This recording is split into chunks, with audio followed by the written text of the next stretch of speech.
Hello बच्चों, कैसे हैं आप लोग। मेरा नाम है फराज देशमुख और आप लोग देख रहे हैं इंटीग्रेटेड फराज। आज से हम एक नया चैप्टर चालू करेंगे जिसका नाम है कॉम्प्लेक्स नंबर। बच्चों, अब तक 10 तक हमको यही पता था कि सबसे बड़ा number system real number system है।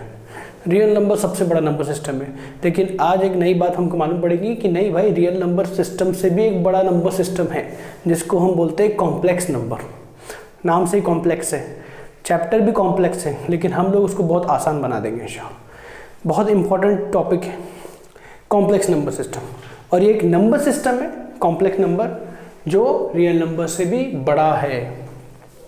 तो अगर देखा जाए तो सबसे बड़ा नंबर सिस्टम तो अब तक हमारे पास था रियल नंबर। उससे छोटा अगर लूँ तो रैशनल होगा। वैसे रियल नंबर क्या है, रैशनल इरैशनल दोनों होते। तो rational number system is the subset of real number system. Irrational को छोड़ देते, हमको पता है इरैशनल भी रियल नंबर ही होता है, लेकिन हम लोग इसकी बात करते हैं। फिर देखो, इसके अंदर अगर मैं रैशनल से थोड़ा छोटा सोचूं तो वो आएगा इंटीजर्स। तो इसको z ऐसे भी रिप्रेजेंट करते हैं, इंटीजर्स आएगा। और अगर उससे भी थोड़ा छोटा सोचूं ऐसे भी रिप्रेजेंट करते हैं, उससे थोड़ा छोटा सोचूं तो आएगा होल नंबर्स। फिर उससे भी थोड़ा छोटा सोचूं तो आएगा नेचुरल नंबर्स, क्योंकि इसमें ये 1 से स्टार्ट होता है। 1 2 3 4 होल नंबर 0 1 2 3 4। इंटीजर्स में तो -1 -2 +1 +2 -∞ प्लस ∞ तक जाता है। और रैशनल नंबर में तो 1/2 3/2 1 2 सब आते हैं, -1/2 सब आता है। और ये सब चीज़ें रियल नंबर्स में आती है, और इवन √2 भी आता है जो क्यू में नहीं आता है, मतलब रैशनल में नहीं आता है। तो रियल नंबर सिस्टम से भी बड़ा नंबर सिस्टम एक है, वो है कॉम्प्लेक्स नंबर सिस्टम। तो मतलब क्या हुआ कि complex number system is the biggest number system. सबसे बड़ा नंबर सिस्टम कौन सा है? Complex number system. क्योंकि अब तक जो हमको गुमान था कि रियल नंबर सिस्टम सबसे बड़ा है, लेकिन उससे भी बड़ा निकल गया। अब वो क्यों है? अगर कॉम्प्लेक्स नंबर का डेफिनेशन देखोगे तो it contain 2 parts. Complex number generally हम लोग ऐसे z इक्वल टू रिप्रेजेंट करेंगे, x + i y से रिप्रेजेंट होता है। ये रिप्रेजेंटेशन ऑफ कॉम्प्लेक्स नंबर है।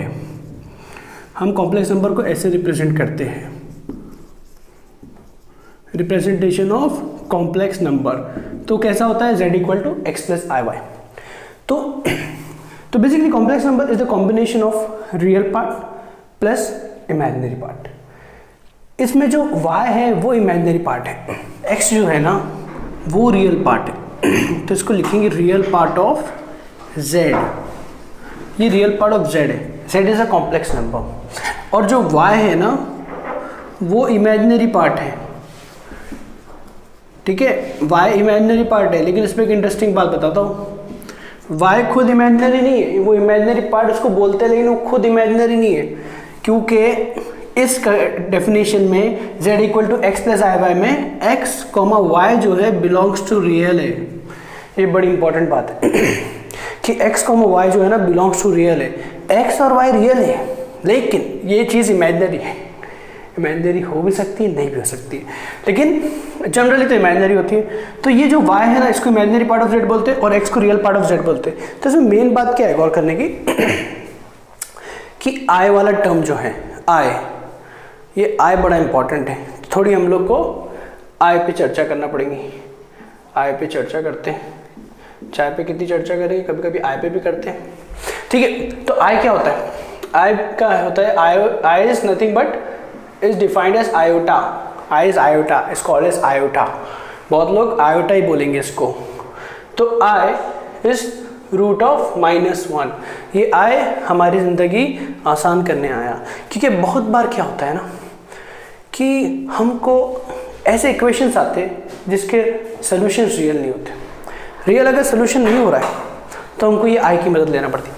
फॉर एग्जाम्पल x² + 1 = 0 की अगर मैं बात करूँ तो x² + 1 = 0 का जो रूट्स है वो रियल नहीं है। अगर रियल रूट्स नहीं है और मेरे को है ना कोई बड़ा सा मेरा प्रोजेक्ट है जिसमें मेरे को सॉल्व करना है और बीच में ऐसे इक्वेशंस आ गए, तो मैं ऐसा नहीं बोलूँगा कि इसका रूट्स ही नहीं आ रहे, आगे नहीं बढ़ूँगा, नहीं, मैं कुछ ना कुछ तो फिगर आउट करूँगा कैसे करूँ सॉल्व।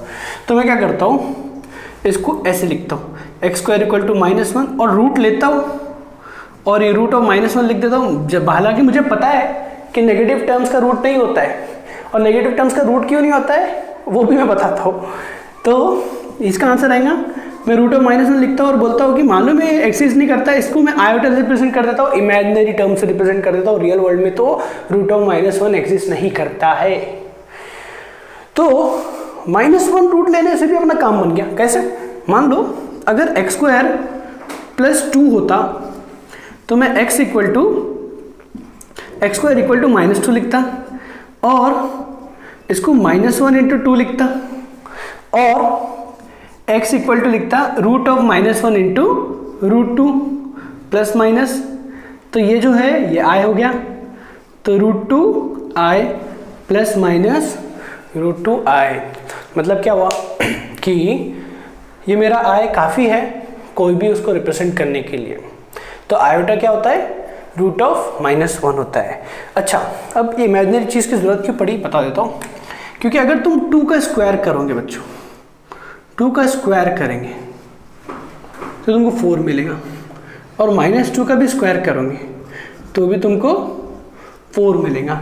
क्योंकि स्क्वायरिंग का मतलब क्या होता है? एक ही चीज़ को खुद से मल्टीप्लाई करो। तो 2 × 2 4, -2 × -2 4। तो मतलब क्या हुआ कि अगर तुम कोई चीज़ का स्क्वायर करते हो ना तो हमेशा पॉजिटिव मिलता है। अगर हमेशा पॉजिटिव मिलता है तो मैं क्या बोलूँगा, 4 का जब मैं रूट लूँगा मेरे को 2 मिलेगा या -2 मिलेगा, क्योंकि root is an inverse of square. तो रूट ऑफ 4 विल बी +2 और -2। लेकिन अगर मैं इधर -4 लिख दूँ तो इसका रूट लूँगा तो क्या मिलेगा? क्या ऐसी चीज़ है जिसको खुद से 2 बार मल्टीप्लाई करने में -4 मिलेगा? -4 मुझे कभी नहीं मिलेगा, क्योंकि 2 पॉजिटिव टर्म भी मल्टीप्लाई होकर पॉजिटिव टर्म देते, तो नेगेटिव टर्म भी मल्टीप्लाई होकर पॉजिटिव टर्म ही देते हैं। तो अगर मेरे को नेगेटिव टर्म चाहिए तो इधर एक पॉजिटिव और एक नेगेटिव होना चाहिए, तो वो स्क्वायर वाली बात नहीं है। स्क्वायर का मतलब क्या हुआ? खुद से ही 2 बार मल्टीप्लाई होना। तो मालूम क्या पड़ा, पीछे मैं नहीं आ सकता, क्योंकि यहीं नहीं जा पा रहा हूँ तो पीछे कैसे आऊँगा? ऐसा कोई टर्म ही नहीं है जिसका स्क्वायर मेरे को -4 मिले। तो इसलिए रियल वर्ल्ड में देखो, रियल वर्ल्ड में नेगेटिव टर्म का स्क्वायर एग्जिस्ट नहीं करता है। तो हमको क्या करना पड़ता है? इस i की मदद लेना पड़ता है। i = root of -1। तो ये एक चीज़ सॉल्व करने के लिए हमको i की मदद लेना पड़ती है। हम लोग इसके नेक्स्ट वीडियो में i पे डिटेल डिस्कशन करते हैं। जब तक कि एक बात याद रखो कि अपना कॉम्प्लेक्स नंबर जो है ना वो रियल पार्ट का और इमेजिनरी पार्ट का कॉम्बिनेशन है। x और y दोनों रियल है, लेकिन ये i ने इसको इमेजिनरी पार्ट बना दिया। अगर ये y 0 कर दूं मैं तो ये पूरा पार्ट उड़ जाएगा, तो पूरा इमेजिनरी पार्ट उड़ जाएगा, तो सिर्फ रियल पार्ट बच जाएगा।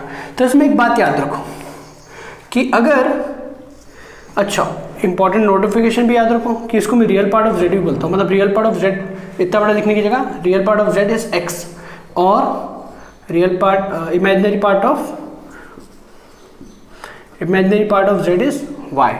मतलब क्या हुआ, अगर z = 2 + 3i है तो रियल पार्ट ऑफ z क्या है? 2 है, और इमेजिनरी पार्ट ऑफ z क्या है? 3 है। इमेजिनरी पार्ट ऑफ z क्या है? 3 है, क्योंकि i के बाजू वाला। तो बच्चों इसके अंदर रियल नंबर सिस्टम कैसे आ जाते देखते हैं। तो बच्चों ये देखते हैं कि कॉम्प्लेक्स में ना रियल और इमेजिनरी, रियल नंबर सिस्टम कैसे आ जाता है, और इमेजिनरी तो आता है, हमको पता है। तो देखो कैसे आता है। हम कॉम्प्लेक्स नंबर को z = x + i से रिप्रेजेंट करते हैं। x हमारा रियल पार्ट ऑफ z है और y हमारा इमेजिनरी पार्ट ऑफ z है। तो हम लोग कॉम्प्लेक्स नंबर को ऐसे भी ले सकते हैं। This is the standard representation of complex number. Now अगर मान लो कोई इमेजिनरी पार्ट ऑफ z या तो y को 0 कर दे, ठीक है, इमेजिनरी पार्ट को 0 कर दे, तो z = क्या बच जाएगा?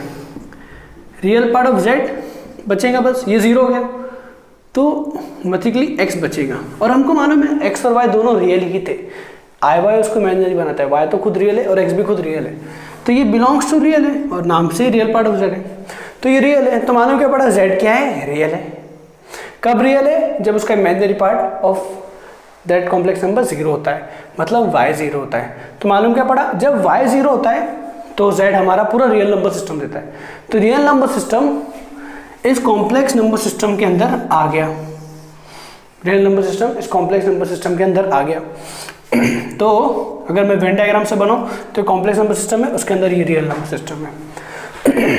अगर ऐसा होता कि रियल पार्ट ऑफ z 0 होता, मतलब क्या, x 0 हो जाता, तो हमको क्या मिलता, ये टर्म 0 हो गया, तो i into imaginary part of z मिलता, या तो i y मिलता, ठीक है। तो अगर ऐसा मिलता, इसमें रियल पार्ट है नहीं, तो हम लोग बोलते हैं इसमें रियल पार्ट क्योंकि नहीं है, तो हम बोलते हैं ये जो है ना, ये प्योरली इमेजिनरी है। समझ में आई बात, प्योरली क्या है, इमेजिनरी। तो प्योरली इमेजिनरी नंबर है, ये नंबर ही हर चीज़।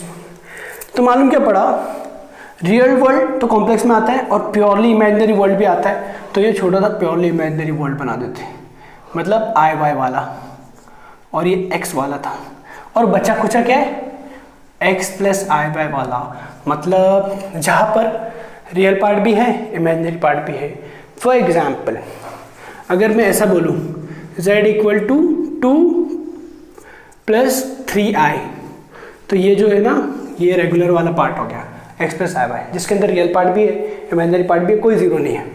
लेकिन मैं अगर लिख दूँ z इक्वल टू 2, तो ये रियल है क्योंकि इसका इमेजिनरी पार्ट अगर लिखा नहीं है तो मतलब क्या है, 0 है, क्योंकि i इंटू 0 होगा, तो ये रियल वर्ल्ड पूरा आ गया इसमें।